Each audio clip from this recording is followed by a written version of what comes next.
chemical bonding is the new chapter. So what is chemical bonding? Chemical bonding. Chemical bonding is the force of attraction. ये क्या है? एक force है. It is a force of attraction which holds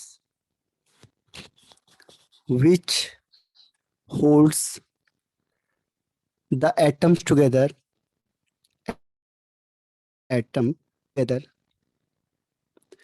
within the molecule, within the stable molecule. जो stable molecule में जो atoms आपस में कंबाइंड होते हैं तो उसके बीच में क्या होगा? एक फोर्स ऑफ अट्रैक्शन होगा. उसी को हम क्या कहते हैं? Chemical bonding. जैसे मैंने कहा NaCl, तो जो Na और Cl के बीच में फोर्स ऑफ अट्रैक्शन है इन जनरल, तो उसे कहेंगे केमिकल बॉन्डिंग. या CO2 है, तो C और O के बीच में जो बॉन्ड है उसे इन जनरल हम कहेंगे केमिकल बॉन्डिंग. यानी जो फोर्स ऑफ अट्रैक्शन, इसकी वजह से क्या होगा? दो एटम्स आपस में कंबाइंड होके स्टेबल मॉलिक्यूल बना रहे हैं. तो इस फोर्स ऑफ अट्रैक्शन को हम कहते हैं केमिकल बॉन्डिंग. ठीक है, क्लियर हुआ? यस. तो क्वेश्चन ये है कि अब जो एटम्स है वो आपस में कंबाइन क्यों करते हैं? एटम्स को कंबाइन करने की जरूरत क्यों है? सर क्योंकि उन्हें अपना आउटर शेल को कंप्लीट करना होता है और इससे वो गेन और लॉस करके कंप्लीट कर सकते हैं. हाँ, और एक चीज और है इसमें कि स्ट्रॉन्ग बॉन्ड के लिए. स्टेबिलिटी के लिए, to attain stability. Okay sir. है ना? तो इसमें सेकंड क्वेश्चन ये आता है कि why do atoms combined with each other? Why do atom combine with each other? तो इसका आंसर है कि to attain stability. To attain stability, हर एक चाहता है कि स्टेबल हो जाएगा. तो स्टेबिलिटी को अटेन करने के लिए क्या है? एटम्स आपस में कंबाइंड होते हैं. और स्टेबिलिटी कैसे आएगी? Bye achieving nearest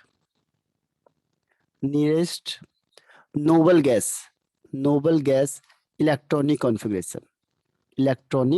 configuration. जो सबसे नियरेस्ट होगा उसका नोबल गैस इलेक्ट्रॉनिक कॉन्फ़िगरेशन, तो उसको अचीव करने के बाद उसमें स्टेबिलिटी आ जाएगी. इसीलिए एटम्स क्या करते हैं? आपस में कंबाइन करते हैं. अब इसमें लॉ दिया था causal Levi's approach.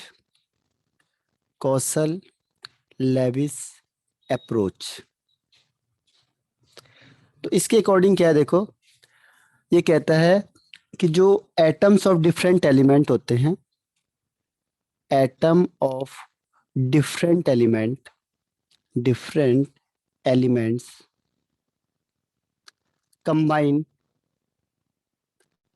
Combine with each other. अगर जो डिफरेंट एलिमेंट के जो एटम्स होते हैं वो एक दूसरे से कंबाइंड होते हैं तो उससे क्या होगा? In order to complete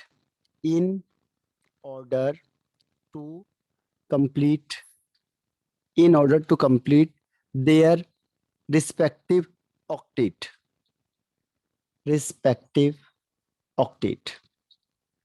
octet का मतलब होता है कि 8 इलेक्ट्रॉन प्रेजेंट होने चाहिए. That is 8 electron present in outermost cell. जो लास्ट वाला सेल होता है उसमें 8 इलेक्ट्रॉन प्रेजेंट होते हैं. तो 8 इलेक्ट्रॉन लास्ट में होने के लिए एटम्स आपस में कंबाइन करेगा जिससे उसमें स्टेबिलिटी आ जाएगी. लेकिन कुछ ऐसे एलिमेंट हैं जो डुप्लेट रूल फॉलो करते हैं. डुप्लेट रूल, तो डुप्लेट का मतलब होता है कि जो आउटर मोस्ट सेल होता है, जो आउटर मोस्ट शेल, इसमें कितने इलेक्ट्रॉन हो जाएंगे? 2 इलेक्ट्रॉन. जैसे हाइड्रोजन, हीलियम, लिथियम जो छोटे होते हैं वो 8 तो नहीं कर सकते, तो दो ही एलिमेंट को, दो इलेक्ट्रॉन को ही कंप्लीट करते हैं, तो इसे कहते हैं कॉसल लेविस अप्रोच। तो ये कह रहा है कि जो एटम्स है डिफरेंट एलिमेंट के, वो आपस में कंबाइंड हो जाएंगे और कंबाइंड होने के बाद अपने ऑक्टेट को कंप्लीट करते हैं। ऑक्टेट का मतलब होता है कि जो लास्ट ऑर्बिटल होता है उसमें 8 इलेक्ट्रॉन होने चाहिए, जिससे वो स्टेबल हो जाएगा। ठीक है। और कुछ ऐसे एलिमेंट भी है जिसका डुप्लेट होना चाहिए, यानी कि आउटर मोस्ट शेल में 2 इलेक्ट्रॉन होने चाहिए। जैसे हाइड्रोजन है, हाइड्रोजन के पास 1 इलेक्ट्रॉन है, तो ये 8 नहीं कर सकता है, तो ये 2 डुप्लेट को फॉलो करेगा। समझ में आ गया ये? Yes sir. अब देखो इसमें आता है कि नोबल गैस कौन कौन से होते हैं, क्योंकि हर एक चाहता है कि नोबल गैस कॉन्फ़िगरेशन को अचीव करे।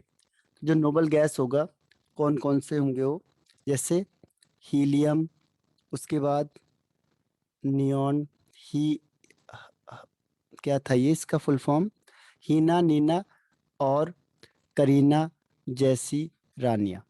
तो इसमें है 2, फिर ये 10, फिर ये 18, फिर है 36, फिर है 54 और ये है 86।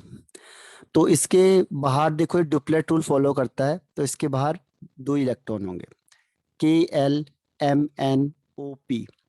अब नियॉन 10 है, तो इसका मतलब 2 और 8, तो पहले में 2 और सेकंड में 8। आर्गन है 18, मतलब 288, तो इसके लास्ट में 8 है, इसके भी लास्ट में 8 है। उसके बाद क्रिप्टन है 36, 2 8 18 8। इसके बाद आता है नेक्स्ट है जिनॉन, जिनॉन का 2 8 18 18 8। और रेडॉन नोबल रेडियो एक्टिव होती है 2 8 18 32 18 और 8। तो हर एक के लास्ट में क्या आ रहा है, 8 इलेक्ट्रॉन आ रहा है। तो उसने कहा कि जिसके लास्ट में भी 8 इलेक्ट्रॉन आएगा वो क्या है, स्टेबल है। तो 8 इलेक्ट्रॉन 8 8 हर एक नोबल गैस के पास आ रहा है।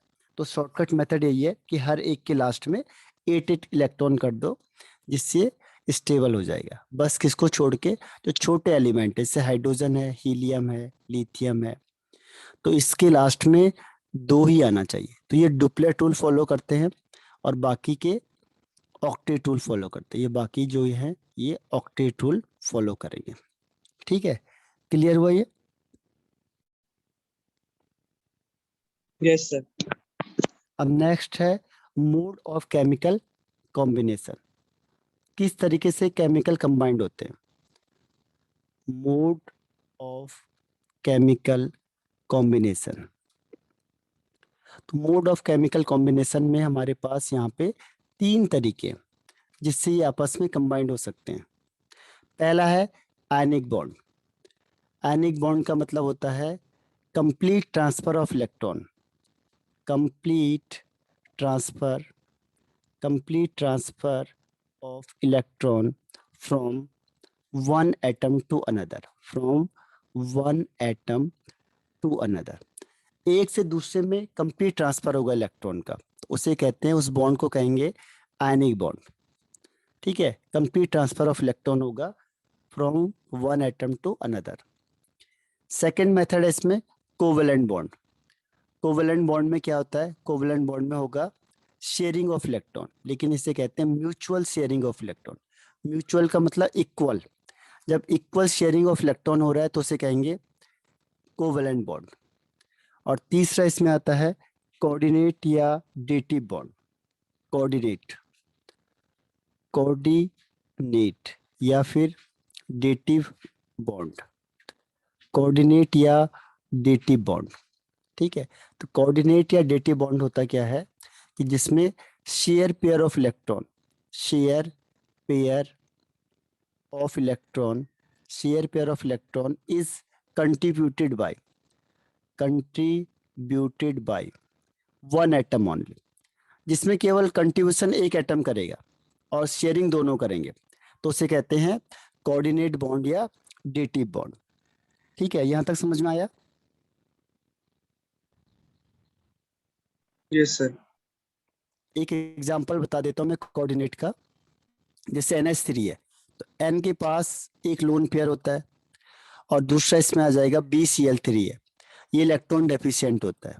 ये जो बी है ये इसके पास 6 इलेक्ट्रॉन है, इसके अराउंड में 6 है, 2 की रिक्वायरमेंट है, तो ये इसको डोनेट करेगा। तो डोनेट नहीं करता बल्कि शेयरिंग करने लगता है, तो इसको हम एरो से भी दिखा देते हैं, BCl3 और ये NH3। तो इसमें होता क्या है कि जो नाइट्रोजन है इसके जो 2 इलेक्ट्रॉन होते हैं ये शेयर कर रहे हैं, ठीक है, और ये बी है और Cl3 में 1 2 3, तो यहाँ पे शेयरिंग करेगा Cl के साथ, ये Cl के साथ शेयरिंग कर रहे हैं, तो 3 और 3 6, तो इसके पास 6 इलेक्ट्रॉन हो जाएंगे दोनों मिला के। लेकिन जब ये 2 इलेक्ट्रॉन है तो इसको भी शेयर कर लेगा। और डोनेशन किसने किया? केवल नाइट्रोजन ने। जो डोनेशन किया था वो किसने किया था? नाइट्रोजन ने। लेकिन शेयर कौन कर रहे हैं? शेयर दोनों कर रहे हैं, नाइट्रोजन एंड बोरोन। तो इस तरीके के बॉन्ड को हम कहते हैं कोऑर्डिनेट बॉन्ड, जिसमें शेयर एक करेगा और शेयर दोनों करेंगे, कंट्रीब्यूशन एक करेगा। अब आता है Lewis symbol. Lewis symbol, Lewis symbol होता है कि एक ऐसा सिंबल होता है जिसमें कि जो वैलेंस शेल है, वैलेंस इलेक्ट्रॉन, किसी भी एटम के जो वैलेंस इलेक्ट्रॉन है उसको हम रिप्रेजेंट करेंगे एज डॉट या फिर क्रॉस से। डॉट या क्रॉस से अगर हम रिप्रेजेंट करते हैं तो उसे कहते हैं लेविस सिंबल, उस सिंबल को, ठीक है, डॉट या क्रॉस से ऑफ इट्स सिंबल, ठीक है। जो वैलेंस इलेक्ट्रॉन होगा एटम के सराउंडेड में लग जाएगा, ये एटम के सराउंडेड में लग जाता है। एग्जाम्पल के थ्रू मैं बताता हूँ आपको इसको। जैसे मैंने कहा सोडियम है, अब सोडियम का लेविस सिंबल बताओ, लेविस सिंबल। तो सोडियम होता है 11281, तो इसके पास तो एक इलेक्ट्रॉन है, तो इसको आप डॉट से दिखा दोगे, क्योंकि जो वैलेंस इलेक्ट्रॉन है इसमें वैलेंस इलेक्ट्रॉन होता है जो सबसे लास्ट में होता है, जो आउटर मोस्ट इलेक्ट्रॉन होता है, आउटर मोस्ट इलेक्ट्रॉन उसे कहते हैं वैलेंस इलेक्ट्रॉन। तो इसमें एक है, हमने इससे दिखा दिया। जैसे क्लोरीन है, क्लोरीन का होता है 17, 17 का मतलब 287, तो 7 इसके लास्ट में आ गए, इसके लास्ट में 7 इलेक्ट्रॉन है, तो Cl के अराउंड में हमने 7 इलेक्ट्रॉन शो करने, 1 2 3 4 5 6 7, तो 7 इलेक्ट्रॉन शो कर दिए, यानी ये क्या हो गया? लेविस सिंबल, क्लोरीन का लेविस सिंबल हो गया। एक और एग्जांपल देखते हैं, ऑक्सीजन का है, ऑक्सीजन का 8 होता है एटॉमिक नंबर, यानी 2 and 6, तो लास्ट में 6 इलेक्ट्रॉन है, तो हम इसको रिप्रेजेंट करेंगे 1 2 3 4 5 6, तो ये क्या हो गया? लेविस सिंबल ऑफ ऑक्सीजन, ठीक है। तो ये ध्यान रखना है। क्लियर हुआ? Yes sir. हाँ, इसे इलेक्ट्रॉन डॉट सिंबल भी बोलेंगे, इसे कहते हैं electron dot symbol, electron dot symbol भी बोलते हैं इसे। अब इसके बाद नेक्स्ट आता है इसका सिग्निफिकेंस क्या होता है, इंपॉर्टेंस क्या है इसकी, सिग्निफिकेंस। तो सिग्निफिकेंस में क्या होता है कि सबसे पहले जो काम आता है वो वैलेंसी को कैलकुलेट करने के लिए, वैलेंसी कैलकुलेट करने के काम आता है। अगर वैलेंस इलेक्ट्रॉन हो गए 1 2 या 3, तो जितने वैलेंस इलेक्ट्रॉन होंगे उतनी उसकी क्या होगी? वैलेंसी हो जाएगी। और अगर जो वैलेंस इलेक्ट्रॉन है ये मोर देन 3 हो गया, यानी 4 वैलेंस इलेक्ट्रॉन 4 5 6 7 हो गए, तो इस केस में क्या होता है, जो उसकी वैलेंसी होती है, वैलेंसी निकालने के लिए हम क्या करते हैं, 8 माइनस वैलेंस इलेक्ट्रॉन, जो वैलेंस इलेक्ट्रॉन होगा उससे 8 से उसे माइनस कर देंगे, तो वो क्या हो जाएगा? उसकी वैलेंसी हो जाएगी। तो वैलेंसी को निकालने के लिए जनरली हम, और जो केमिकल बॉन्डिंग है उसे रिप्रेजेंट करने के लिए हम लेविस सिंबल को यूज करते हैं, ठीक है। Yes sir. अभी आयनिक बॉन्ड, कोवेलेंट बॉन्ड को हम शो करेंगे तो लेविस सिंबल से हम उसे शो करते हैं। अब आता है इलेक्ट्रोवैलेंट बॉन्ड, इलेक्ट्रोवैलेंट बॉन्ड, या इसे हम कहते हैं ionic bond, ionic bond. Electrovalent या आयनिक बॉन्ड। तो अभी हमने इसके डिफाइन बताए थे कि the bond is formed, the bond is formed by complete transfer of electron, complete transfer of electron, complete transfer of electron from one atom to another, one atom to another, तो उसे कहेंगे हम ionic bond या electrovalent bond. और जिससे क्या होगा, वो एक्वायर करेगा stable nearest noble gas configuration, इसकी वजह से वो क्या करेगा, एक्वायर करता है nearest nearest noble gas electronic configuration, electronic configuration. तो ये है आपका आयनिक बॉन्ड या इलेक्ट्रोवैलेंट बॉन्ड। अब एग्जाम्पल है इसका, जैसे मैंने कहा NaCl, तो Na11 होता है, 11 का मतलब 281, और Cl होता है 17 287। 287। Yes sir. अब सोडियम को दिखाएंगे एक इलेक्ट्रॉन से, तो ये इलेक्ट्रॉन लूज करेगा, ये बन जाएगा Na प्लस चार्ज। Cl होता है, ये एक इलेक्ट्रॉन गेन करेगा और ये बन जाएगा Cl माइनस चार्ज। तो होता क्या है कि हम दिखाएंगे कैसे, Na है और इसके बाहर से एक इलेक्ट्रॉन दिखा दिया, और Cl है, उसके बाहर हम दिखाएंगे 7 इलेक्ट्रॉन, 1 2 3 4 5 6 7। अब ये इसको इलेक्ट्रॉन को डोनेट करेगा, अब डोनेट करेगा तो इसमें प्लस चार्ज, Cl में 8 इलेक्ट्रॉन हो गए पूरे, 1 2 3 4 5 6 एंड 7, एक इलेक्ट्रॉन ही आ गया, तो इसमें नेगेटिव चार्ज। तो इसी को स्ट्रक्चर कहते हैं आयनिक बॉन्ड के लिए। ठीक है, लेविस डॉट या electronic structure, electron dot structure, इसको हम ये भी कह सकते हैं इलेक्ट्रॉन डॉट स्ट्रक्चर। ठीक है, यस सर। अब नेक्स्ट इसमें आता है और एग्जांपल लेते हैं, जैसे MgO। अब हमें पता है Mg होता है, इसका 12 होता है एटॉमिक नंबर, यानी 2 8 एंड 2।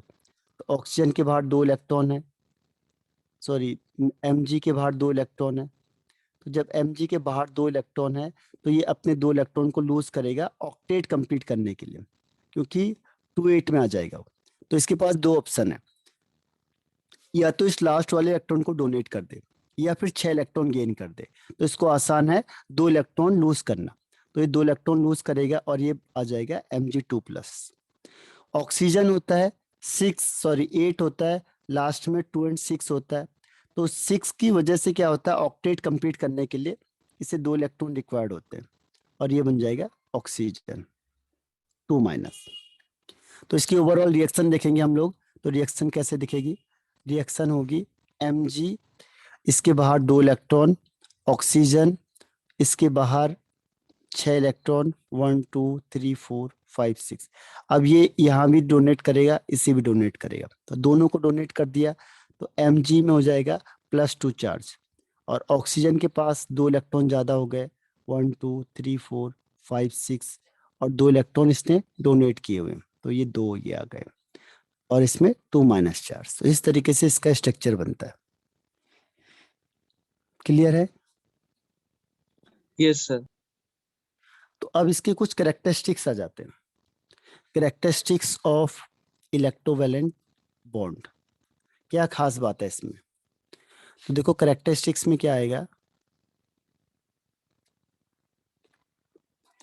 पहला, इसमें एक मेटल होगा तो दूसरा नॉन मेटल होगा, ऐसा नहीं कि दोनों मेटल हो जाए, और ऐसा नहीं है कि दोनों नॉन मेटल हो, एक मेटल होगा और एक होना चाहिए इसमें नॉन मेटल, पहली चीज।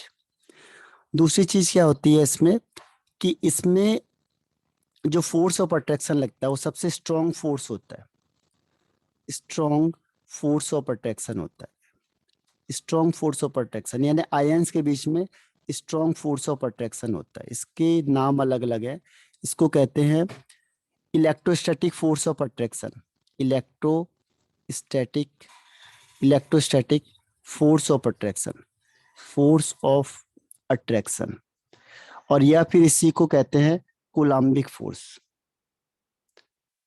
कोलम्बिक फोर्स, या आयनिक बॉन्ड भी कह देते हैं इसे, आयनिक बॉन्ड। ठीक है, तो ये आपका strong force of attraction exist between the ions. जब भी आयंस देखोगे आप तो इसमें स्ट्रॉन्ग फोर्स ऑफ अट्रैक्शन होगा। इसका नाम है इलेक्ट्रोस्टैटिक फोर्स ऑफ अट्रैक्शन भी कहते हैं इसे, इलेक्ट्रोस्टैटिक फोर्स ऑफ अट्रैक्शन, या फिर कोलम्बिक फोर्स भी कहेंगे इसको, कोलम्बिक फोर्स, और या फिर आयनिक बॉन्ड भी कहेंगे हम इसे। ठीक है, तो ये सेकंड पॉइंट हो गया इसका। तीसरा आता है इसमें कि जो मेटल होता है, मेटल क्या करता है, इलेक्ट्रॉन को लूज करेगा, और इसमें आता है पॉजिटिव चार्ज।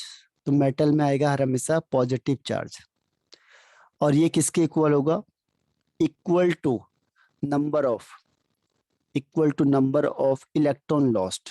जितना इलेक्ट्रॉन उसने लॉस किया है उसके बराबर उसमें पॉजिटिव चार्ज आ जाएगा। और फोर्थ है जो नॉन मेटल होता है, नॉन मेटल हमें पता है जो इलेक्ट्रॉन को गेन करेगा, तो नॉन मेटल उसे कहेंगे जो इलेक्ट्रॉन को गेन करता है। तो गेन करने के बाद इसमें नेगेटिव चार्ज आ जाता है, नेगेटिव चार्ज आ जाता है, और ये किसके बराबर होगा, equal to number of electron gain, जितने इलेक्ट्रॉन उसने गेन किए उसके बराबर उसमें नेगेटिव चार्ज आ जाएगा। तो ये इसके कैरेक्टरिस्टिक्स हैं आयनिक बॉन्ड के। ठीक, यस। अब है इसके फैक्टर्स अफेक्टिंग, कौन कौन से, पहले इलेक्ट्रोवैलेंसी देख लेते हैं। इलेक्ट्रोवैलेंसी किसे कहते हैं, इलेक्ट्रोवैलेंसी,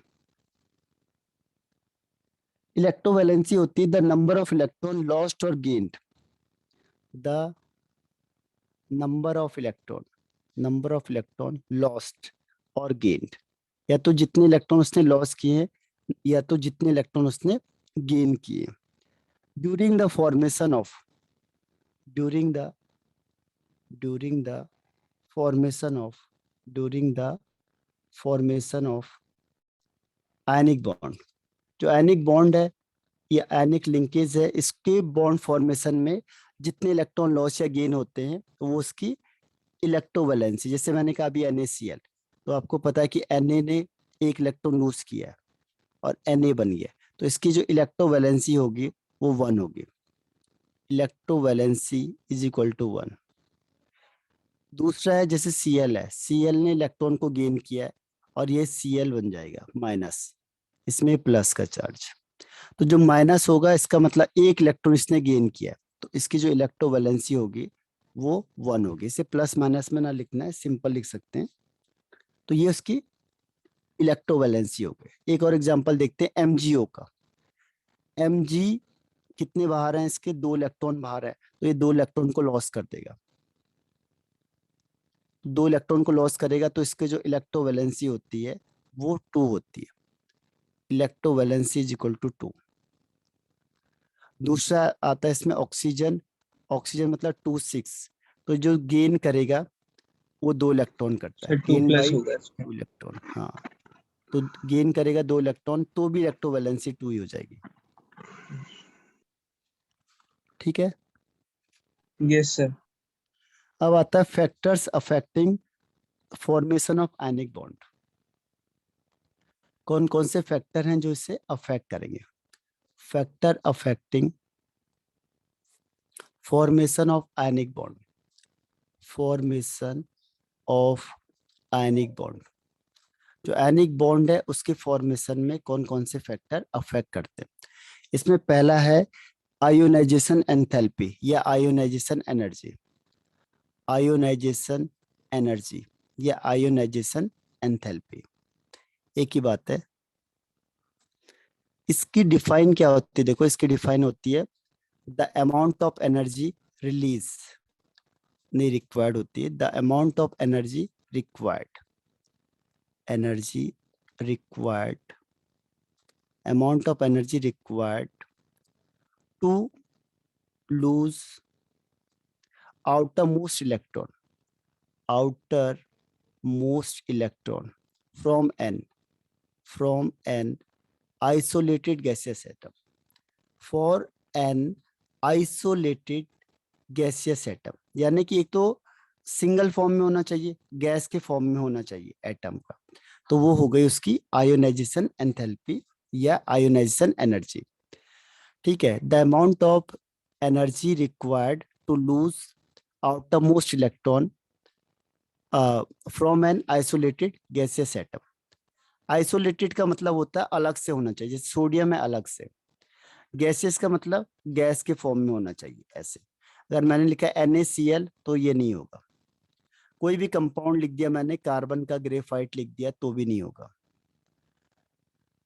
यानी इसमें आइसोलेटेड होना चाहिए और गैस के फॉर्म में होना चाहिए। तो जितनी इलेक्ट्रॉन, जो आउटर मोस्ट इलेक्ट्रॉन है उसको निकालने के लिए जितनी हीट या एनर्जी रिक्वायर्ड है वो क्या है, ionisation enthalpy.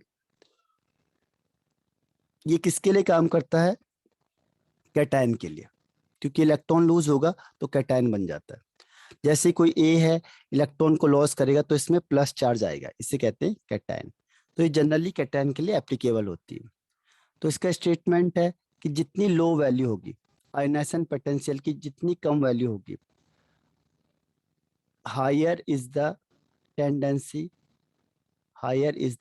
Tendency to form ionic bond. जितनी इसकी वैल्यू कम होगी उतना क्या होगा, जल्दी आयनिक बॉन्ड बन जाएगा, क्योंकि आयनिक बॉन्ड बनाने के लिए हीट कम चाहिए होगी, तो कम चाहिए तो एकदम से हो जाएगा, और जो ज्यादा चाहिए होती है उसमें दिक्कत आती है। इसीलिए ये जो है आयनाइजेशन एंथैल्पी, वो क्या है, कम होना चाहिए। ठीक है, जितनी वैल्यू उसकी कम होगी उतनी जल्दी आयनिक बॉन्ड फॉर्म्ड हो जाएगा।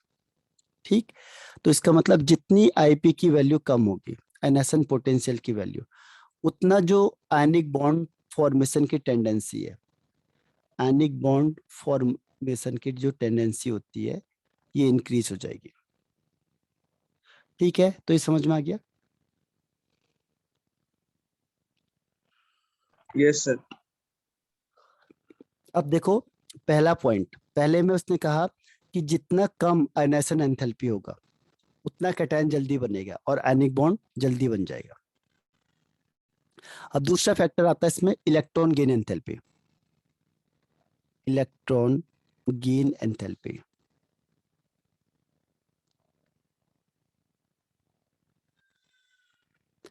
अब इसमें होता क्या, देखो, एंथैल्पी चेंज या एनर्जी रिलीज, पहली बार में एनर्जी रिलीज होगी तो एंथैल्पी चेंज कह रहा है, या फिर इसे हम कह सकते हैं energy released.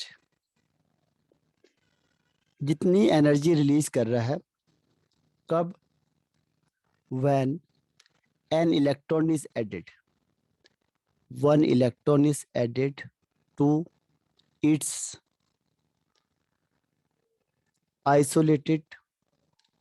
isolated gaseous neutral atom, isolysis gaseous neutral atom। ठीक है, तो उसे कहते हैं इलेक्ट्रॉन गेन एंथैल्पी। तो इलेक्ट्रॉन गेन एंथैल्पी का मतलब जितना एंथैल्पी चेंज होगा या जितनी एनर्जी रिलीज होगी when an electron is added added to its isolated gaseous neutral atom to form anion। ठीक है, अब देखो एग्जाम्पल के लिए, यहाँ पे जैसे मैंने कहा ऑक्सीजन है, ऑक्सीजन ने इलेक्ट्रॉन गेन किया तो ये बन जाएगा ऑक्सीजन माइनस। तो यहाँ पे जो एनर्जी रिलीज होगी Eg, वो नेगेटिव होगी, क्योंकि एनर्जी रिलीज होगी। तो जितनी अमाउंट ऑफ एनर्जी रिलीज होगी, कब, जब आपने एक इलेक्ट्रॉन ऐड करा दिया किसी भी आइसोलेटेड न्यूट्रल गैसियस एटम, ये न्यूट्रल भी है, आइसोलेटेड भी है, गैस भी है, तो इस एटम में अगर आप एक इलेक्ट्रॉन को ऐड कराओगे और इसमें नेगेटिव चार्ज आ जाएगा, तो जितनी अमाउंट ऑफ एनर्जी रिलीज होगी वो है इलेक्ट्रॉन गेन एंथैल्पी। अब सपोज करो दो चीज है, ए और बी। अब एक की इलेक्ट्रॉन गेन एंथैल्पी है -50 और एक की है -70 जूल, तो हम प्रिफर किसे करेंगे, हम प्रिफर करेंगे 70 वाले को, प्रिफर होगा 70 वाला, जिसकी परसेंटेज ज्यादा है। लेकिन परसेंटेज मीन्स एनर्जी जिसकी ज्यादा है, तो जितनी ज्यादा अमाउंट ऑफ एनर्जी रिलीज होगी उतना वो ज्यादा स्टेबल हो जाएगा। तो इससे क्या कंक्लूजन निकलता है? इससे कंक्लूजन ये है कि जितनी हायर नेगेटिव वैल्यू होगी, higher negative value of EG, higher negative value of EG, उतना क्या होगा? Higher tendency, higher tendency to form, higher tendency to form ionic bond, higher tendency to form ionic bond. ठीक है, तो ये आपका हो गया क्या? Second point. ठीक है, तो सेकंड फैक्टर इसमें कौन सा आ गया? Electron gain enthalpy. तो इलेक्ट्रॉन गेन एंथैल्पी किसके लिए होगा? एनायन के लिए होगा, ध्यान रखना, ये एनायन के लिए। तो एनायन की जितनी नेगेटिव वैल्यू ज्यादा होगी उतना जल्दी क्या होगा? आयनिक बॉन्ड फॉर्मेशन हो जाएगा। ठीक है, जितना नेगेटिव वैल्यू ज्यादा होगी। क्लियर? Yes sir. अब इसमें थर्ड आता है लैटिस एनर्जी या एंथैल्पी। लैटिस एंथैल्पी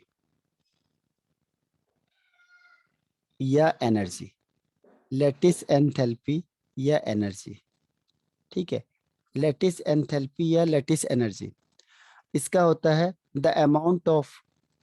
अब इसमें भी दो तरीके हैं।